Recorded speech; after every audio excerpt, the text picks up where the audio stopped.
তুই ডিম খেতে ভালোবাসি, তাই তোর জন্য 4টে ডিম নিয়ে আসলাম। আমি ডিম খেতে ভালোবাসি, তোকে কে বললো? তুই ডিম খেতে ভালোবাসি আর আমি জানবো না? তোদের গ্রামটা আগের থেকে অনেক চেঞ্জ হয়ে গেছে। সবকিছু চেঞ্জ হয়নি, কিছু কিছু জিনিস আগের মতোই আছে। মানে?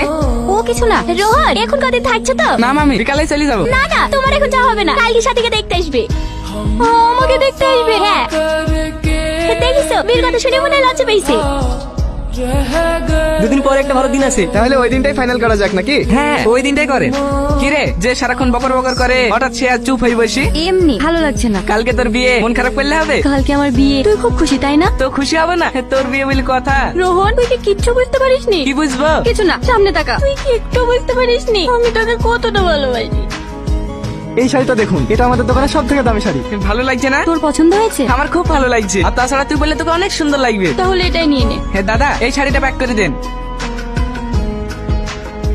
কিরে, আমাকে এখানে ডাকলি, কিছু বলবি? হ্যাঁ, তোর সাথে আমার অনেক কথা আছে। তোকে যে কথাগুলো বলতে পারিনি সেগুলো আজ বলবো। আমি ছোটবেলা থেকে একজনকে ভালোবাসি, অনেক ভালোবাসি। রোহন। হ্যাঁ মামা বলো। বরযাত্রী তো আসার সময় হয়ে গেল, একটু তাড়াতাড়ি মিষ্টিগুলো নিয়ে চলে আসো গা। ঠিক আছে মামা।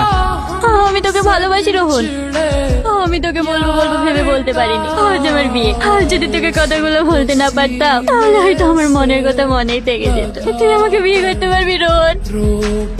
আব্বা, তুই যদি আমাকে আগে বলতি তাহলে এই বিয়েটা আমি কখনোই দিতাম না। তুই যে রোহনকে ভালোবাসিস সেটা যদি আজকে আমি জানতে না পারতাম তাহলে হয়তো তোর ব্যর্থতা দোষী তুই নিজেকেই মানতি। রোহন, তুমি কি আমার মেয়েকে বিয়ে করবা? কিন্তু মামা, সাথীর তো আজকে বিয়ে। আমি ওদেরকে ফোন করে বারণ করে দিয়েছি, বলেছি আমার মেয়ে অন্য কাউকে ভালোবাসে। ভাই সাথী যখন রোহনকে অনেক ভালোবাসে তাহলে বিয়েটা রোহনের সাথেই হোক। রোহন, তোর কোনো আপত্তি আছে নাকি? না আব্বা, তোমরা যা ভালোবাসো তাই করো। তাহলে ওদের বিয়েটা আজকে দিয়ে দিই, আপনি কি বলেন? হ্যাঁ হ্যাঁ, আজকে দিয়ে দেন, আমার কোনো আপত্তি নাই।